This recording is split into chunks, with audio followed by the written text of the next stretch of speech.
The rain hadn't let up in hours. Grey water poured from the warehouse rooftop in thick, steady streams, pooling at the base of the loading dock. Detective Sarah Dean stepped under the yellow tape and immediately smelled the coppery taints of blood. One body, face down, shot in the back of the head, execution style. She hadn't been back on the job 2 hours, and already the city was bleeding. "Nice of you to return, Dean." The voice behind her was familiar, gravelly, dry, with that annoying little drawl he used when trying to hide concern. "Detective Mike Rourke." She turned. "Didn't know you missed me." Mike grinned, but it didn't reach his eyes. He looked older, lines around the mouth, dark circles, and something else. His boots, splashed with streaks of drying mud, caught her eye. "Where's forensics?" she asked, ducking under the tape. "Running late. You know how it is," Mike said, already lighting a cigarette like the years of warnings about evidence. Contamination never mattered. Sarah approached the body. Male, mid-30s, single gunshot wound. No signs of a struggle. Whoever did this knew what they were doing. Clean kill, clean escape. Who called it in? Dock worker. Came to unload. Creighton found this guy instead. Mike flipped through a small notepad. Names, Damon Cruz. Known, snitch. Fed us intel a couple years back. Small time, mostly drugs and smuggling. Her eyes narrowed. "You said he helped with the new N raid, didn't you?" Mike nodded. "Yeah, but that was 2 years ago." She looked back at the body. "Some people hold grudges." Mike shrugged. "Or maybe he ran his mouth again." As the forensics van finally pulled in, Sarah stepped away and made a call to dispatch, asking them to recheck Damon Cruz's case file. When she hung up, she found Mike watching her. He had that familiar tilt to his head, the one that used to mean they were on the same page. But this time, it felt different. Off. "Everything all right, partner?" he asked. "Just getting reacquainted," she replied. Later that night, Sarah sat in her apartment, reviewing the scene photos on her tablet, zooming in on the victim, the blood spatter, the boot prints in the mud. She paused.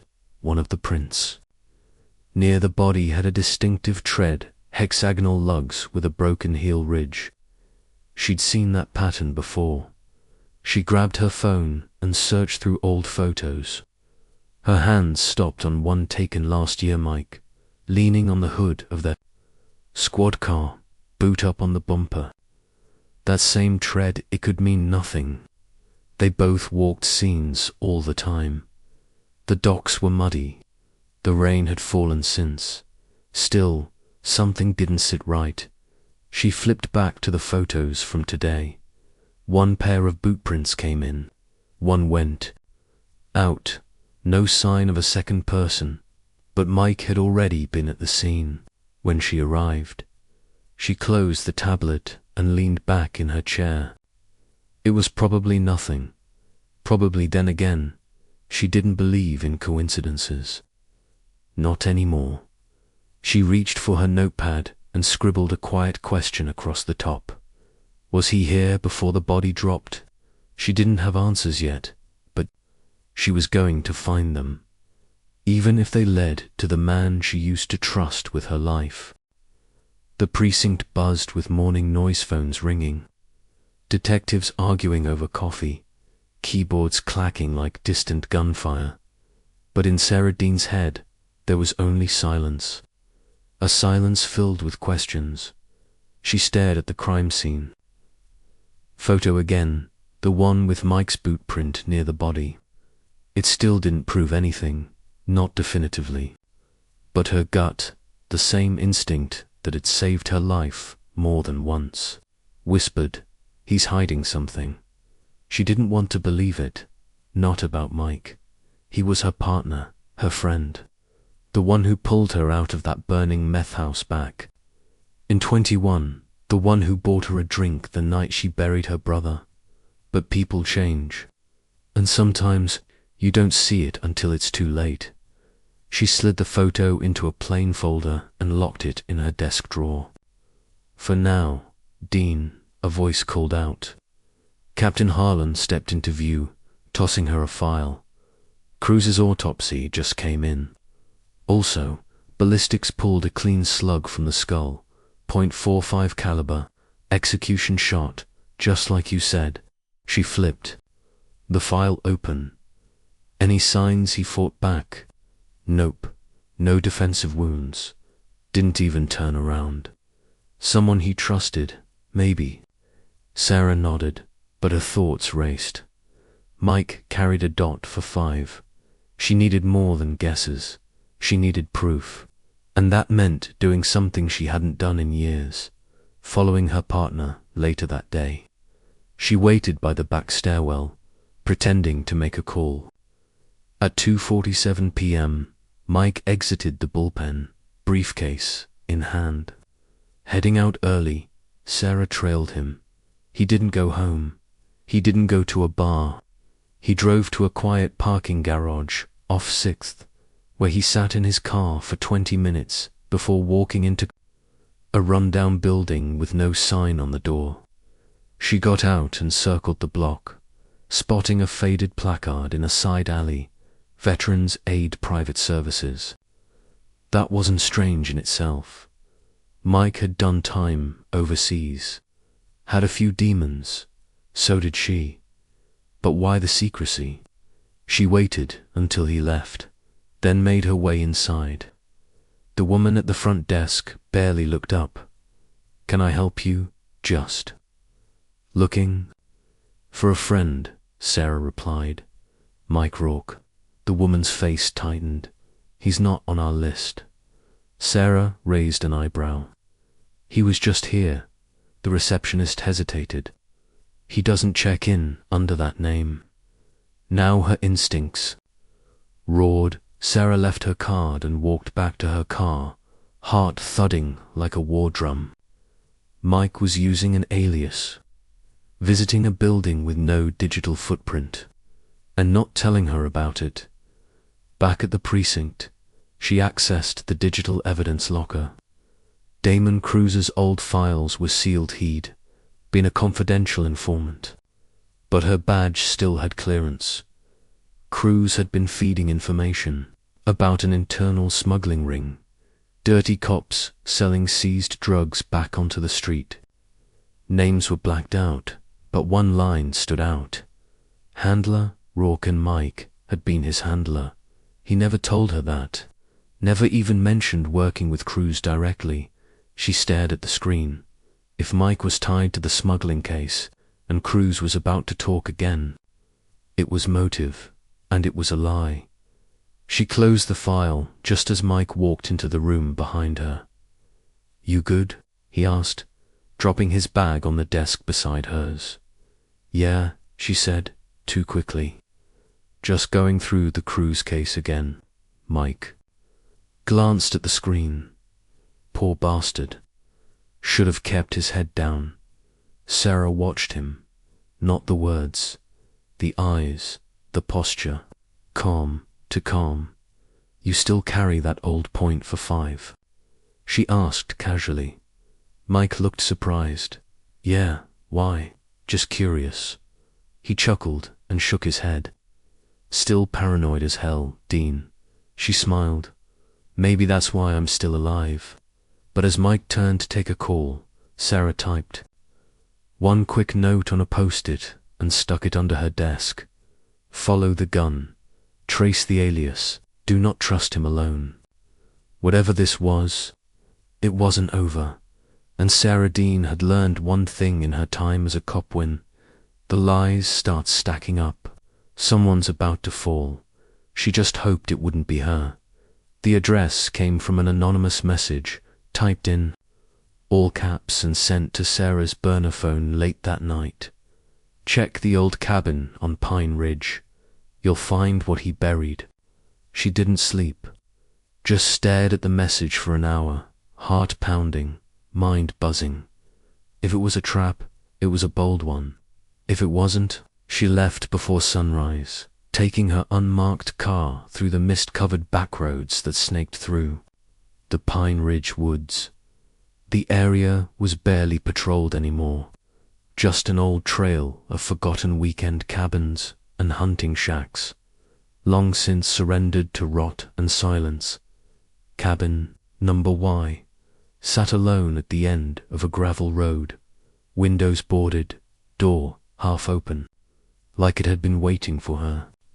She parked far back, grabbed her flashlight and gloves, and stepped inside. The smell hit first, not fresh death, but the kind that had settled in, musty, old, and wrong. The floorboards creaked under her boots. Dust clung to every surface. Cobwebs danced in the slanting morning light. She checked the kitchen, empty. The small bedroom. Her flashlight froze. In the corner, half covered by a torn tarp, was a body decomposed, bones showing through leathery skin. Judging by the decay, it had been there for months, maybe longer. Sarah knelt down, covering her nose, and scanned for any identifying details. The corpse wore a torn jacket. Inside the inner pocket, still dry somehow, was a wallet. She opened it. Detective Samuel Blake. Her breath caught. Blake was Mike's former partner, the one who went missing in the middle of a joint case with narcotics. Official story was that he disappeared while undercover, presumed dead. But they never found a body, never even found his last known location until now. Sarah's hands shook as she flipped through the wallet. Inside was a folded note, almost disintegrated with age. Just a few smeared words, barely legible, he knew. He was going to talk. Don't trust. The rest was lost to time. She stepped back, heart racing, trying not to vomit. What the hell had Mike done? Sarah forced herself to snap photos. The wallet, the body, the room, everything. Then she spotted something near the mattress buried in the dust. A shattered phone. She bagged it. If anything could be recovered from its memory, maybe it would tell her the rest. As she backed out of the cabin, she noticed something else, a set of muddy footprints leading away into the woods. Fresh dots. Someone had been here. Maybe.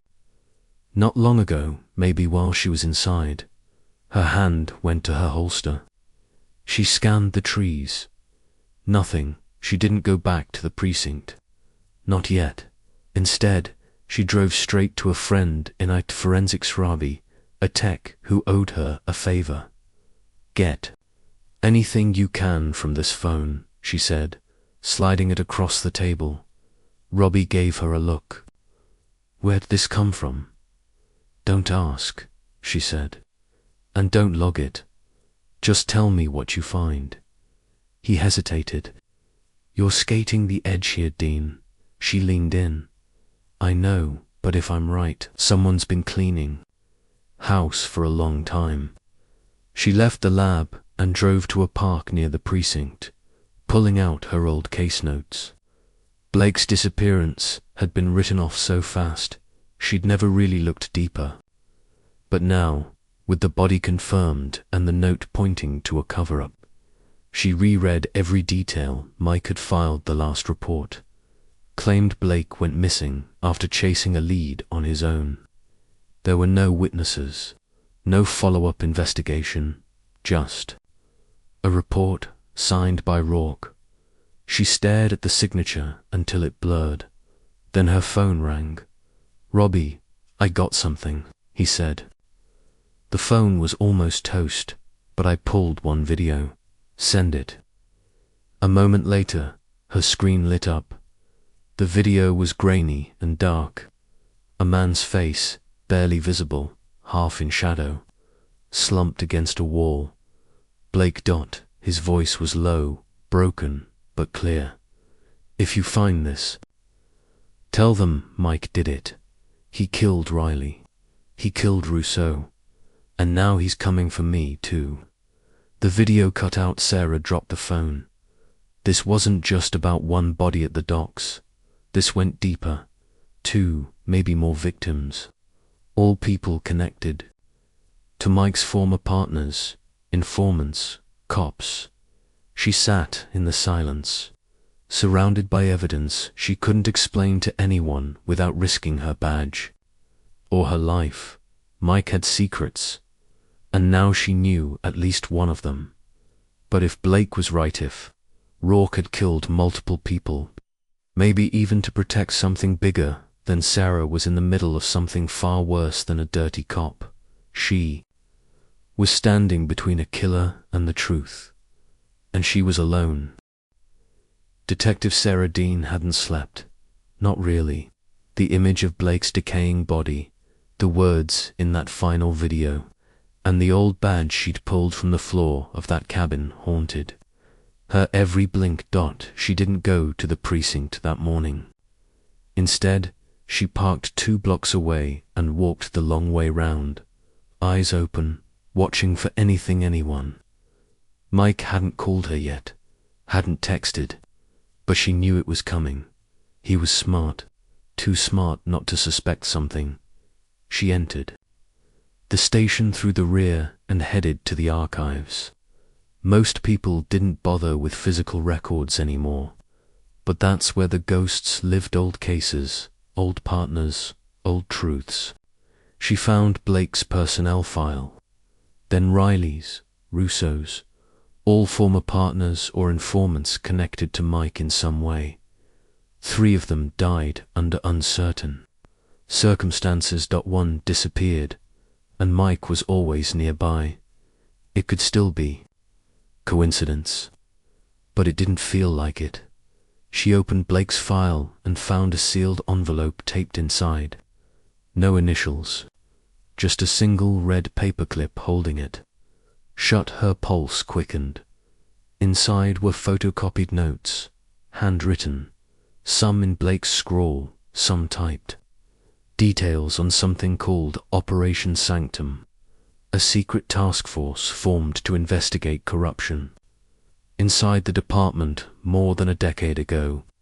A task force that Blake, Riley, and Russo were part of, and the name listed as their supervising officer. Rourke and Mike had been their handler. Blake had been investigating him.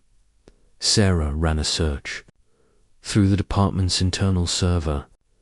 Operation Sanctum came back with 0 results.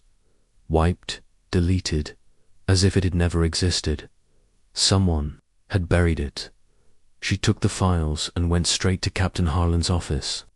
He was already standing when she walked in, like he'd been waiting for her. "Dean," he said, voice calm. "To come, I need to talk to you." Off record, he motioned for her to sit. "You look like hell." "I found Blake," she said flatly, "in a cabin out past Pine Ridge. Dead, shot, buried like trash." The captain didn't even blink. "You report it?" "Not yet," she said, watching him. "But I found more. A video, a message. He said Mike killed him, and that it wasn't the first time." Now Harlan's jaw tightened. "I know about Operation Sanctum," she added. "About Blake, Russo, Riley. About the internal corruption investigation." Silence. "Was it real?" she pressed. "Did you cover it up?" The captain leaned forward slowly, resting his elbows on the desk. "Dean, you don't know what you're playing with. Then tell me." He exhaled. "Sanctum was real. A long time ago. Started after a series of disappearances and leaks inside organized crime. We thought we had a mole. Rourke was put in as the team lead to investigate. But the others, Blake, Riley, they started suspecting him instead." Sarah's heart thudded. "And when they tried to report it, Riley died in a car accident. Russo walked in front of a bus. Blake vanished. He looked her dead in the eye. The case was shut down, and I was told to let it go. Everyone was. By who? Harlan shook his head. Above my pay grade. Internal affairs. Maybe even federal.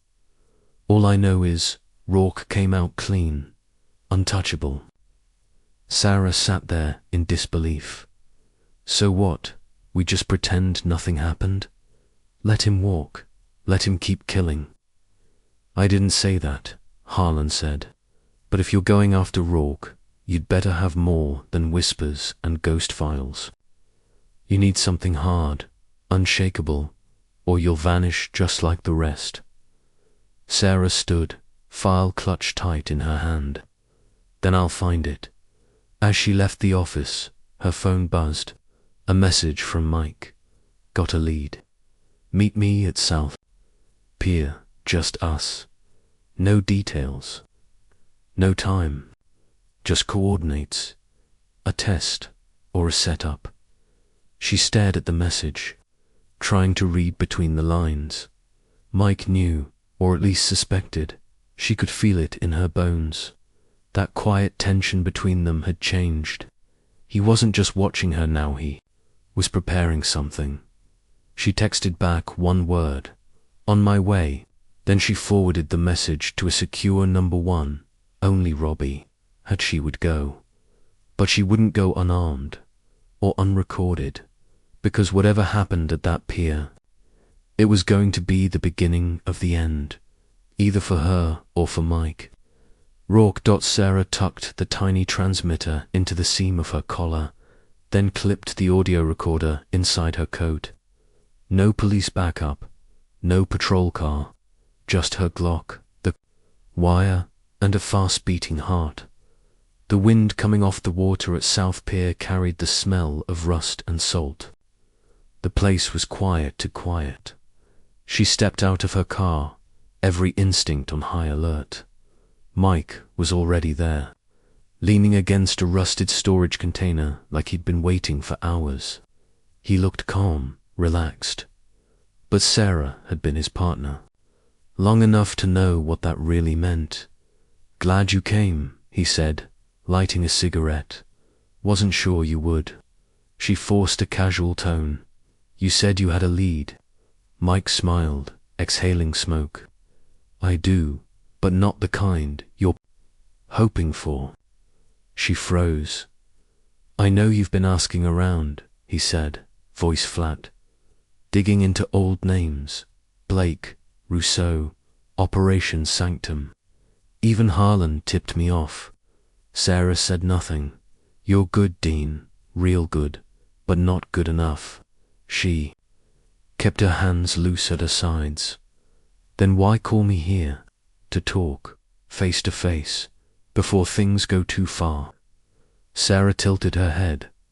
"Go too far, for who?" Mike chuckled quietly, like they were just two friends discussing a bad poker hand. "You ever wonder why I'm still here? Why they never came for me? All the time," she said. "They need someone like me," he said. "Someone willing to do what others can't." Blake thought he could expose the rot, but he didn't understand this whole system runs on secrets. You open one door, 10 more close on you. Sarah's jaw clenched, and Cruz. He was going to talk, wasn't he? Mike looked at her for a long time. "Yeah," he said finally. He was scared. Said someone high up had promised to erase his record if he gave them everything he had. Names, dates, me included. So I stopped it. He said it like it was math. Cold, simple, necessary. Sarah's pulse pounded in her ears. "You murdered a man to protect yourself." "I did what had to be done. And I've done worse, Dean. You know that. You've seen it. What do you think we've been doing all these years? Playing by the book." She stepped closer, fury boiling. "There's a difference between bending rules and putting bullets in people's heads." Mike looked tired now, older. "I liked you, Sarah. Still do. That's why I brought you here. I wanted to give you a choice. A choice. He dropped the cigarette, grinding it beneath his boot. Walk away. Say nothing. I'll keep your name clean. Hell, you'll probably make captain one day. You can forget all this, let the machine keep running, and live a long, safe life. And if I don't, his eyes met hers. The old partner, the man she once trusted with her life, then I'll do what has to be done. Again. She didn't move. Her coat concealed the recorder's red light, still blinking. Still live. You're insane, she said quietly. No, he said. I'm awake. You think this badge makes you a hero. It doesn't. It's just a license to decide who matters. The words sat heavy between them. Then, far off, a sudden click sounded in her earpiece. Robbie's signal, still recording, still. Transmitting. Good. Last chance, Sarah, Mike said. You had yours, she replied. Mike's expression changed. Just for a second. He realized, then his hand twitched toward his coat. But she was faster. Her gun was out before he cleared his jacket. Don't, she said, voice shaking. Don't make me do it. He froze. Slowly, he raised his hands. That recorder working? He asked. Yes. He smiled. Good. That's when it happened. Her earpiece crackled static. Then silence. Mike reached into his coat and pulled out a small jamming device, held it up like a trophy. You thought I didn't know. He whispered. She fired once, into the ground. Beside his foot. Next one's center mass. Mike didn't flinch. You better run, Dean. They won't let you take this public. You think it's just me. I'm a piece, a useful one.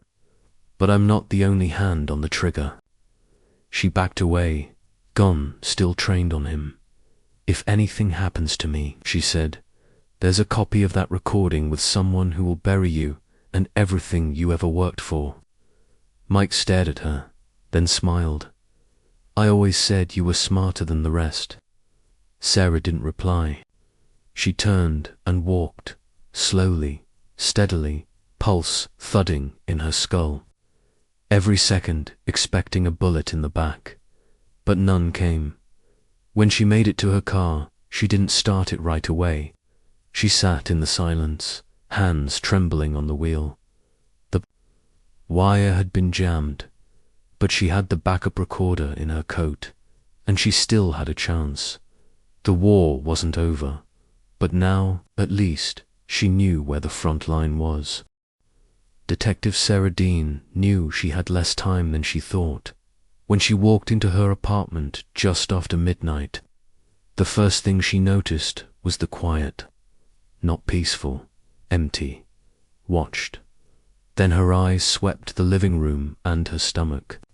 Dropped drawers, pulled out, papers scattered. Her laptop smashed, and on the kitchen counter, a photo of her and Mike, taken years ago at a precinct BBQ, torn perfectly in half. Her side left untouched, his side shredded. She checked her bedroom, gun drawn. Nothing. The door hadn't been forced. Whoever came in had a key or knew how to pick one like a professional. They hadn't taken anything, just sent a message. He knows, she called Robbie. He answered on the second ring, groggy, Dean. Tell me the backup audio's safe, she said. I've got it. Copied it to a secure cloud and 3 flash drives. One's at my mum's house in Jersey. She exhaled. Good. Lock it all down. Don't contact me unless you have to. You okay? I don't know yet. She hung up. Sarah packed a small bag, clothes, burner phone, extra ammo and left within 5 minutes. She couldn't sleep there. Not again. She checked into a cheap motel 2 miles from the precinct, paid cash, used a fake name, and all night her mind ran circles. Rourke wasn't just one step ahead.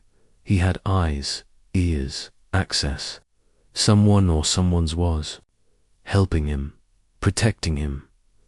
But why? The next morning, Sarah returned to the station, acting like nothing had changed. Mike was already at his desk, sipping coffee, talking to another officer like he hadn't broken into a home the night before. When their eyes met, his face didn't change. But hers did. He knew. And now he knew she knew, too. They were past the point of playing pretend. "Morning, partner," he said. "Morning," she replied. She sat, opened her computer, tried to focus. An hour later, she got a call from Captain Harlan's assistant, Dean. Conference room now. She walked in to find Harlan and a man in a grey suit with a badge clipped to his belt. "Internal Affairs, this." "Is Agent Kerr?" Harlan said, voice tight. "He's got some questions for you." Kerr leaned forward. "We've received a tip that you're running an unauthorized investigation into a fellow officer, Detective Rourke." Sarah didn't blink. "I'm not unauthorized. I'm following leads related to multiple unresolved deaths. Blake, Russo, Cruz, all tied to one officer." "That's a heavy accusation," Kerr said, "especially with no official documentation." Sarah stared at him. "Is that what this is? A warning to drop it?" Kerr's mouth twitched. "Just trying to understand your intent." "My intent is to stop a murderer." Harlan spoke up. "Dean, you've always been one of our best, but this could ruin you." She turned to him. "If I'm wrong, prove it. Let me submit my findings. Let me open an inquiry. Full review." Kerr exchanged a look with Harlan. "Submit what you've got, but be careful. If it leaks, you'll be the one on trial." She nodded, noted. When she returned to her desk, Mike was gone. His coffee still sat steaming. His jacket hung over the back of his chair.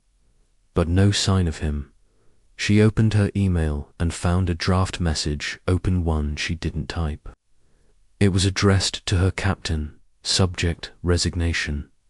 There was no body. Text, just her name signed at the bottom. She shut the laptop slowly. Mike had been here, sat at her desk, left a message. Back off. That night, she called Robbie again. "I need you to leak the audio. Quietly, not to the media yet. I need it to go to someone who will investigate off the record." He hesitated. "You're sure?" "No, but I don't have another play." By the next morning, two things happened. One, Internal Affairs launched a closed review into Mike Rourke, citing misconduct tied to historical case inconsistencies. Two, a black SUV was parked outside Sarah's motel, unmarked, engine off, windows tinted, watching Sarah left through the back and walked 3 blocks before calling Robbie. "They're closing in," she said. "This goes way deeper than just Mike." Robbie's voice was low. "I looked into Operation Sanctum more. It wasn't just a task force, it was a cover. They were used to clear out dirty cop sand, bury the ones who knew too much. Rourke didn't start this. He just survived it. And now I'm the next problem to fix," Sarah muttered. She paused. "I think he's going to make his move." "Then you have to move first," Robbie said. "Expose everything." Sarah looked up at the sky, grey and heavy. "No," she said. "I need to make him confess." The air inside the precinct was heavy, thicker than usual. Detective Sarah Dean stepped through the front doors like a soldier entering enemy territory. Everyone watched her differently now, some with suspicion, some with sympathy. No one spoke. Mike Rourke was already in the interview room, waiting. She'd requested the meeting, formally said she wanted to clear the air, settle things before IA tore everything apart. The request went through. Mike agreed. She wore a mic, a backup recorder taped under her belt, and for the first time since she became a detective, she carried a second weapon, tucked into her ankle holster. The brass thought it was a conversation, a way to quietly tie the bow on a messy situation. But Sarah wasn't there to make peace. She was there to end it. Mike didn't look up when she entered. He just sipped coffee and said, "Guess I should have killed you when I had the chance." She sat across from him, steady. "You still can try," he chuckled, "but you'd shoot first." She said nothing. Mike leaned back. "So what now? You gonna read me my rights? Hope Internal Affairs actually does its job this time." "You made a lot of enemies, Mike," she said.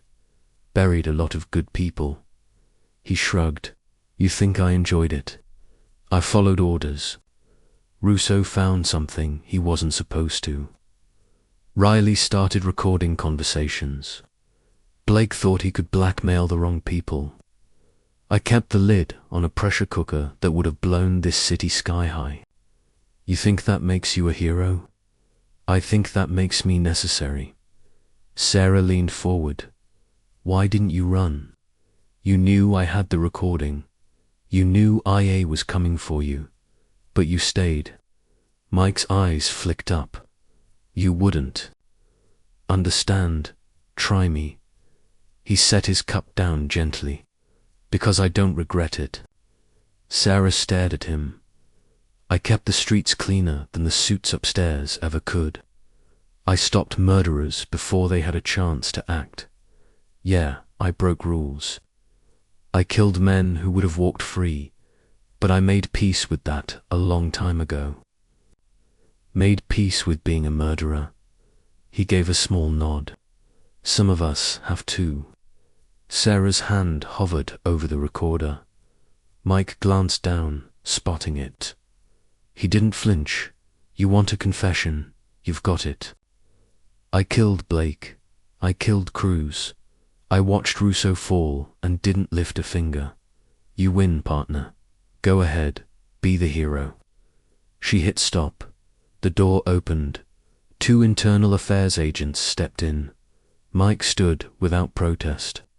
As they cuffed him, he looked back one last time. "You'll see it one day. Dean, you'll look into the eyes of a monster, and you'll wish you still had me on your 6. She didn't reply. She watched him go. 2 weeks later, Mike Rourke was officially charged. The department launched a major internal investigation. Files sealed for years were reopened. Officers who once seemed untouchable were suddenly being questioned. But Mike didn't break under pressure. He stuck to his story, that he did what needed doing, that he had no regrets. Sarah made captain 3 months later. Her first order of business: restructure internal oversight and reauthorize the cold case division. She reopened every case Mike had ever touched. One night she sat in her office long after everyone else had gone home. On her desk sat the torn photo of her and Mike, taped back together. A reminder, not all monsters hide in shadows. Some wear badges, and some you share a desk with 4 years before realizing the truth. As she turned off the lights and walked out of her office, the words stayed with her. "I'm a cop, but my partner, he might have been a murderer all along. And maybe, just maybe, he wasn't the only one."